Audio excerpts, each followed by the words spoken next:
In this podcast, we talk about how to overcome your fear of public speaking. So Michelle and I get to do it all of the time now, but we share our tips and tricks on how to overcome those initial nerves that you may have. We also talk about techniques for remembering the presentation and just different ways of applying your story and your craft. That wasn't a very good introduction, so I'm going to stop the record. No, I'll keep going. Sometimes you make mistakes when you're presenting. Who cares? Just tell your audience that you made a mistake and move on. So, hope you enjoy this podcast. There's some pearls of wisdom in there that can help you with your next presentation or speech. Cheers. Why did it count backwards? I know that we're now recording. What? Hello, Captain. What do I? Come fly with me. Let's fly away. What are we going to talk about? I don't know. So, leadership, life, and everything else. Yeah.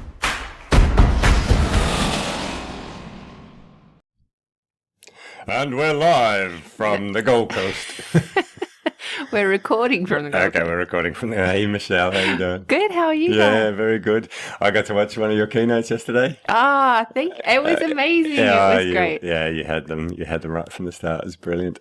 And so it got us thinking about what topic we could do a podcast on, and we came up with... the fear of public speaking. Yeah. And I had yesterday, people were coming up to me and asking me, how could I do it and not be nervous, not be anxious, not shake and things. Yeah. And so, it got us thinking. Yep. I get that all the time. I couldn't do what you do, But what they don't realise is that I started out with a morbid fear of public speaking. That's right. You did. Yeah. Anyway, so we were going to talk about our techniques for overcoming fear, what we do and all of that sort of stuff. And and what's actually happening when you have that fear of public speaking, standing up in front of a crowd. That's it. All right. So after watching you yesterday, you look so poised and elegant and in control on stage. Tell me your secret. What do you do? Oh, so because they're my stories, I actually am in the story when I'm telling it. Mm-hmm. So I don't have to memorize anything because I see it as a movie, and I'm just telling the movie as I see it, where I am. So it's like the audience become my friends, and it's just a conversation. So the analogy I use, rather than being in the spotlight, which that would make me nervous, that if I had to stand up and perform. And I thought that everybody was looking at me and judging me, scoring me. That would make me anxious. That would make me nervous. However, I have more of the thought that I am a lighthouse, and not saying I'm a beacon, but I'm telling my story and it's landing on the audience, and they're then creating the story in their own mind. So they're becoming part of that story.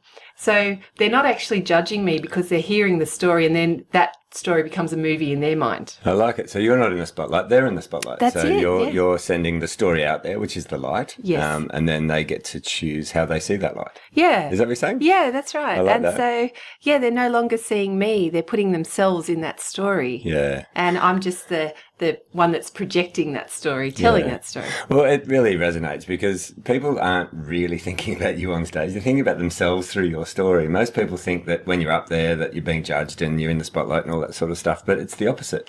People are listening to you and putting your information into their own story, into their own life, into their own perspective. Yes. So I like that analogy. You're the lighthouse at the front and the spotlight is the story, and then they get to choose how they see that light. Yeah. And I understand.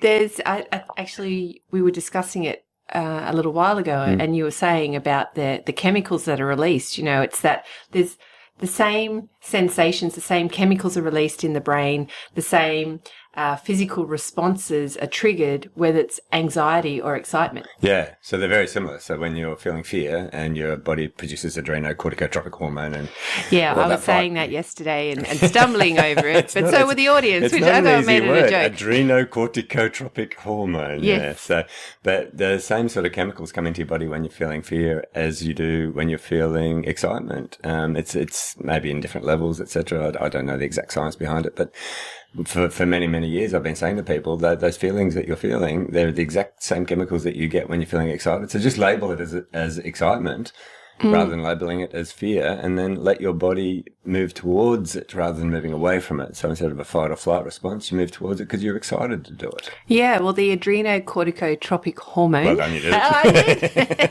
So adrenaline, Yeah. cortisol. Yeah. And what it is, so adrenaline, we get excited. Yeah. And what adrenaline, its job is in the body is to agitate the body and focus the mind.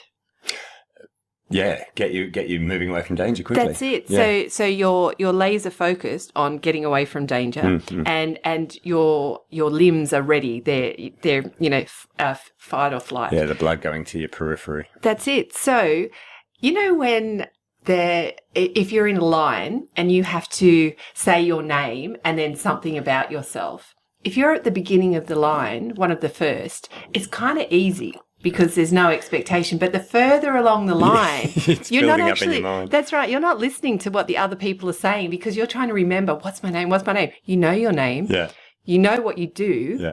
But as the anxiety is building, and if you think about the adrenaline, your body is armed, and it's been armed for so much longer, and so it's almost this, I've got to keep concentrating. Yeah. So Can we do a little sideways, what do you call it, a little segue off to the side? I went to a workshop recently where I was a participant rather than the facilitator, and at the end we do a big circle and we share our insights, what we got out of it and all that sort of stuff. And me, many years ago, would have been doing exactly that. Whilst everyone else is giving their feedback and what they got out of the workshop, I'd be thinking about, what am I going to say? Am I going to sound intelligent? And am I going to look poised? And I'd spend the whole time, if I wasn't going to be the first, if I was the last person, thinking about what I was going to say and not listening to the other participants.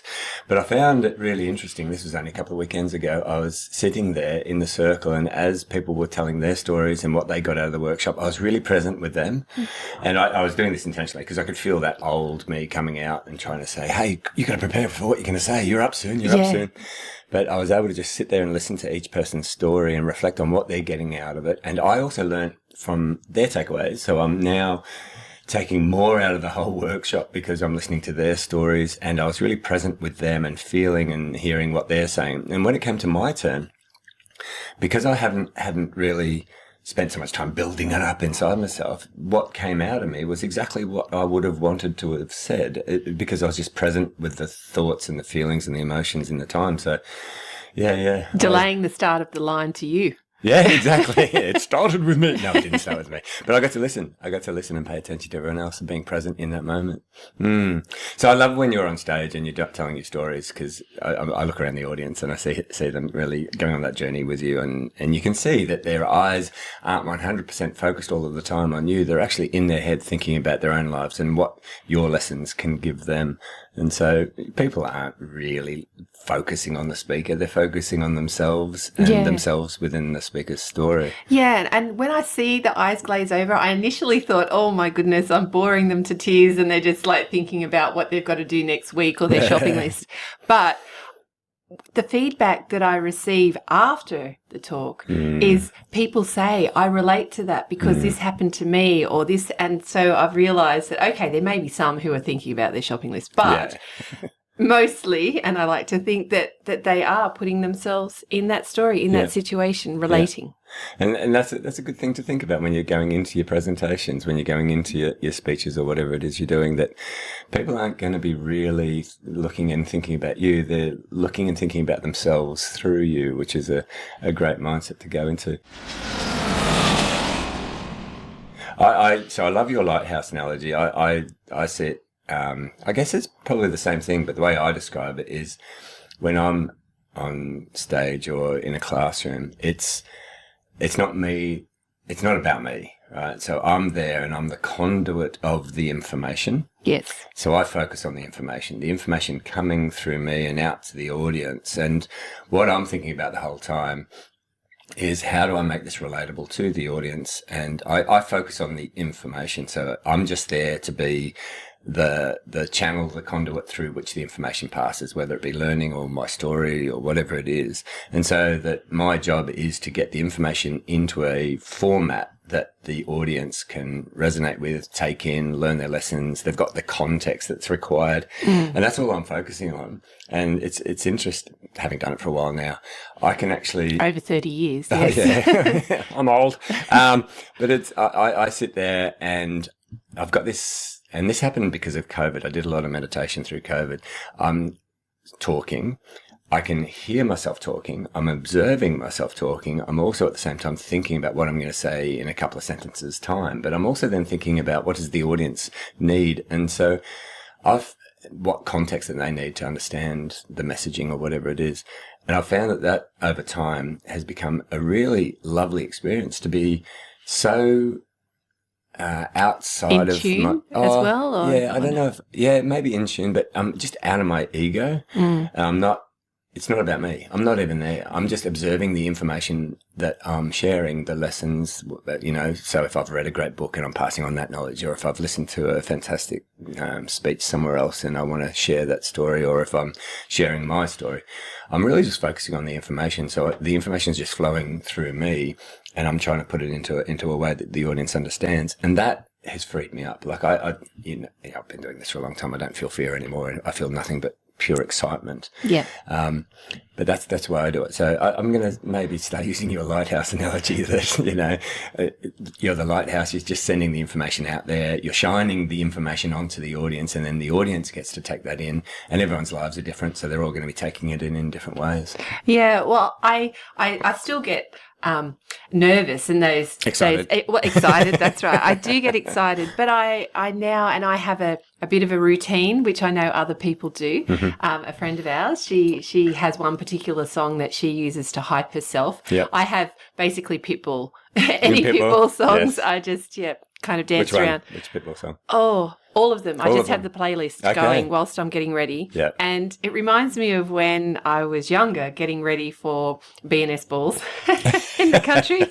And we'd have, music playing and you'd get hyped and then we'd have to get in the car and drive for, an hour and a half up to 4 hours to the B&S ball. Playing music the whole way. The whole way. But you were exhausted by the time you get there 4 hours later? But it was because there were a group of us, always a carload or a ute load going up, and it was fun, and you were just so pumped and psyched by the time you got there. And that was yesterday, getting ready. I had my Pitbull playlist happening, and I was getting dressed and jumping around, and then doing sound checks and jumping around and hyping up the other people in the room as well, because then that energy, as soon as the delegates come in, they can feel the energy, and it's excitement rather than that, getting comfortable and maybe going to sleep. Yeah. So you were talking about Heidi there, weren't you? I was. Yeah. So one of our friends, Heidi, she's a fabulous keynote speaker. And so she, in the green room, when she's getting ready to go up on stage, she's dancing around and she's very energetic. And we were talking to her. She's got a technique that we teach, is that before you get to the front of the stage, start talking. So you don't talk when you get to the front of the stage. You start talking as you're going onto the stage. We're now calling it doing a Heidi, don't we? That's it. Doing a Heidi.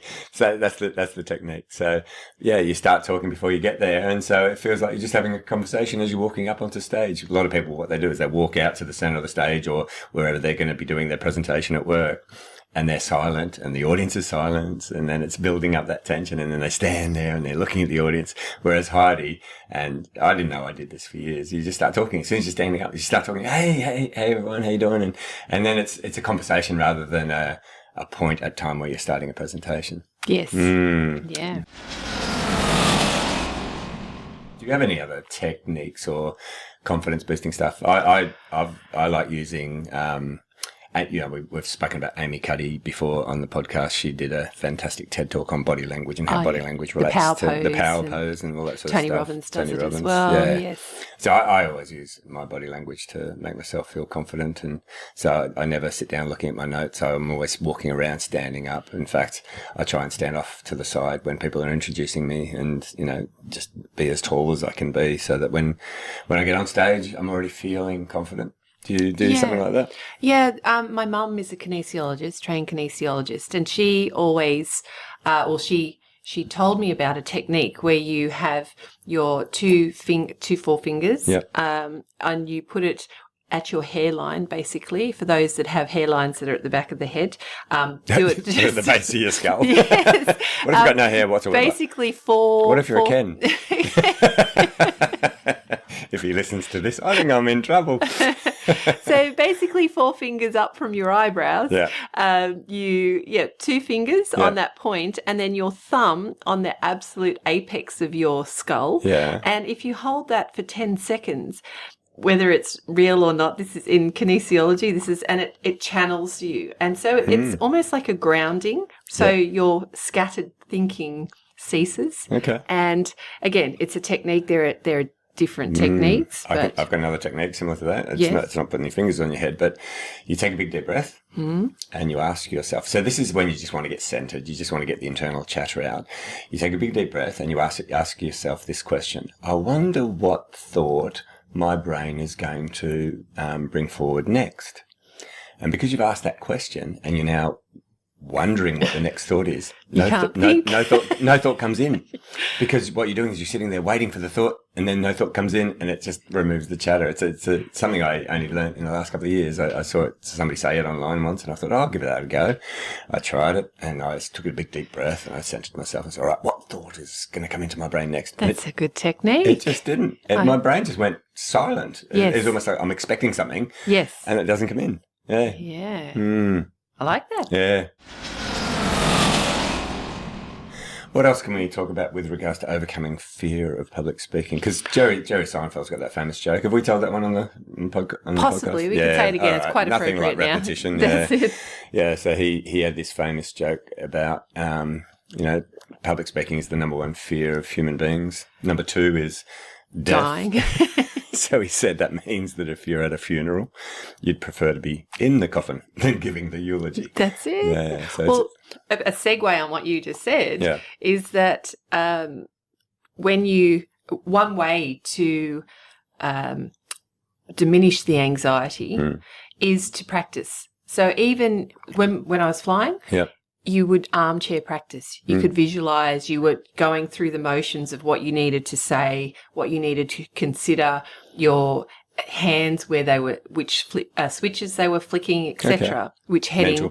Mental preparation. So if you do the same and you practice, that doesn't mean practice to death, word by word. Yeah. You could write it long form if that's your style, and then bring it back to point form. Yeah. But if you can, for me, I put it in a movie in my head. Yep. So I see the visual of it. And that way I don't need to remember the words necessarily unless it's a specific fact that I'm trying to convey or get across. Like adrenocorticotropic hormone. That's right. And I keep going adrenocorticotropico. Ah, okay. Or tropical. Yeah, that's because you're a bartender and you're thinking about some cocktail that you made years ago. Well, I'm thinking convergence zone. Convergence so, zone, on the equator there. But so that's how I remember it. But yeah, so I'm going to wait for you to say adrenocortico convergence in the future. This is going to be fun. But the preparation. Yeah. Do some work, the mental preparation. Yeah.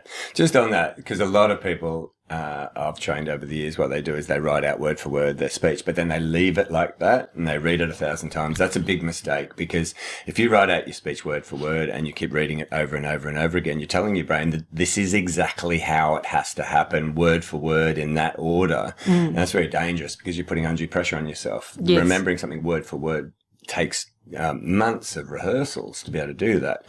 So actors do this. Actors recite their lines again and again and again over a long period of time so that they're saying those exact words. Good actors know how to change and adjust, etc.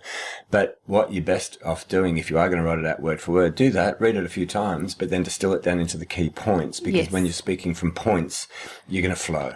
Yes. Yeah, you're more relaxed. It's like yesterday when you were in your story. I was just watching you. I was watching the audience. They were captivated because you weren't thinking about the exact words that you needed to say. You were just seeing the story in your head, and that got you into flow. And I was watching all of these people just with their eyes wide open, their mouths slightly open, listening to your story. And it just kept on reminding me of what we've already spoken about on this podcast, is that storytelling is the most powerful way to share information with other people. Because when you were in the story and you were in your zone, the audience was in their zone and everyone was captivated. I loved watching that. And so too many people write out word for word what they want to say, and forget about then turning it into just a bullet point list of stories that they're going to say. Yeah. I think also recording it. So when you practice just on your phone, voice record with your points. Yep. And I don't like the sound of my own voice, but you get to hear maybe not that, or I waffled here, or that. What message am I actually trying to convey that doesn't, it's really hard for someone to find it in amongst whatever I've just said. Yeah. So it's a great technique to hear yourself and to really tighten it up, maybe hone the craft of what message, or maybe you can see that you're not actually delivering a message. It's just a story. Yeah. How do you remember your presentations? Do you have any techniques? I do. I have. Actually, I was just thinking of that. So, and I know you do the same. We have our slides have images. They're just pictures. They're just pictures. Hardly any words. That's right. So so again, the movie, I am very visual, especially with my art training. A picture is, tells 1,000 words. And that's, if I see the image, then I know the story. Remember the story, yeah. And I love your images. All the pictures from up in the plane and looking out through the cockpit and stuff. Yeah, I love those. I use the slides as well, so I've got a lot of pictures. Just images, photos.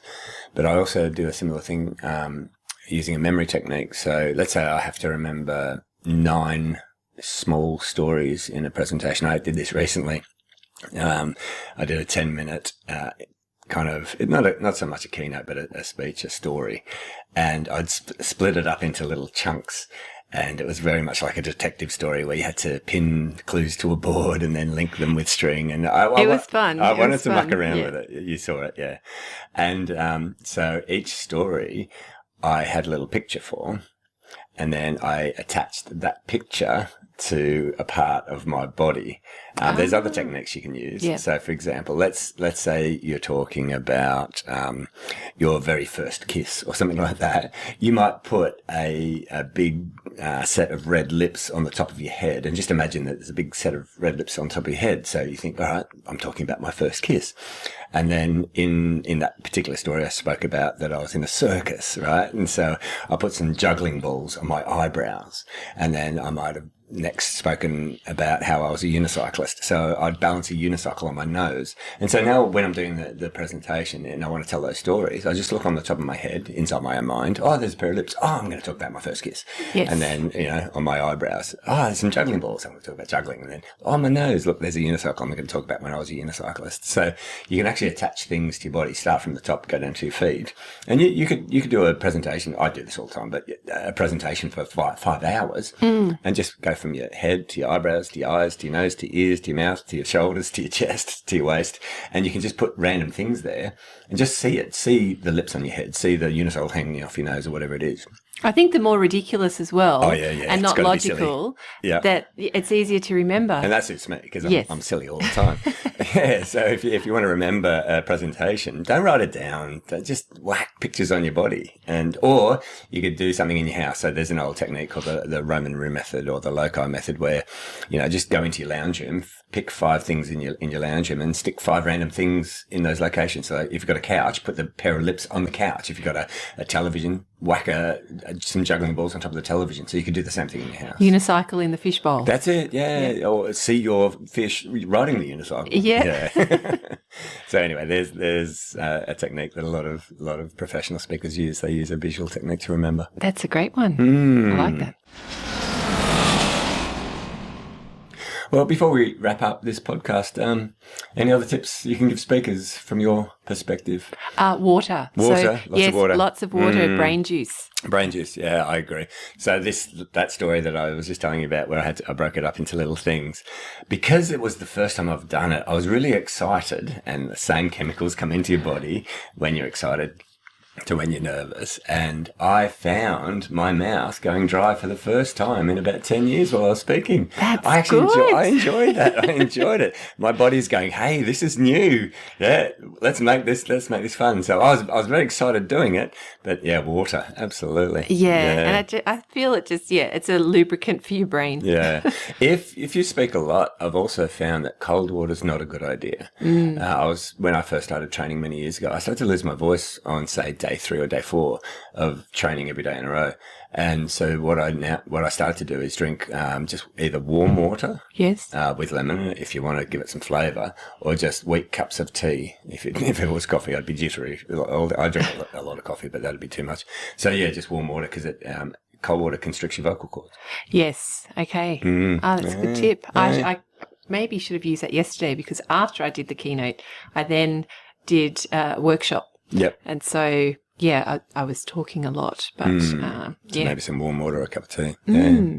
Maybe I need to bring the tea to you next time. Oh, there we go. Yeah, yes. Cool. All right. So in summry, you're a lighthouse. I'm a lighthouse. Yeah, I'm a conduit of information. And hopefully, any of these tips might make you feel more comfortable. Yeah. The leaders that we're talking to, more comfortable about getting up and giving a presentation, or, that calming the nerves, changing your perspective from anxiety to excitement. Yeah, absolutely. Because it's a gift to be able to be up on stage or in front of a group of people and share information. Well, it would be bad luck if the information that you have, you weren't able to gift to your audience. So everybody has a story in them. Everybody has information and something that somebody wants to hear. So just don't feel that you're on the spot, but you're helping other people by telling your story. Exactly. Now, Bollinger, we're still waiting. We're still waiting. We do enjoy your bubbles, but where's the phone call? Where's the email? Bose, we spoke about you recently. Bose, come on, get in touch. At the moment, I think we're being sponsored by coffee. Yes, I'd say we are. More dogs. Or we sponsor coffee. Yeah. More dogs. We think the world would be a better place with more dogs. Absolutely. So, I'm wearing the T-shirt We now. have merchandise. If you're interested, go to our website at captainandtheclown.com.au, where you can buy T-shirts and caps. I think it's .com. Is it Captain .com? and Yeah, it's .com. It is. Yeah, we didn't do the .au. We're global. We're global, That's Michelle. it. captainandtheclown.com. Yeah. Well, great to see you again, and thank you for letting me watch your keynote yesterday. That was You're enthralling. welcome. Yeah. Thanks for coming. Okay. Have a great week. Bye. Cheers. Well, that was fun. That was fun. You're such a clown. The clown. Lady Captain. There we go. And who's going to listen to this? Maybe our mums. Thanks, Mum.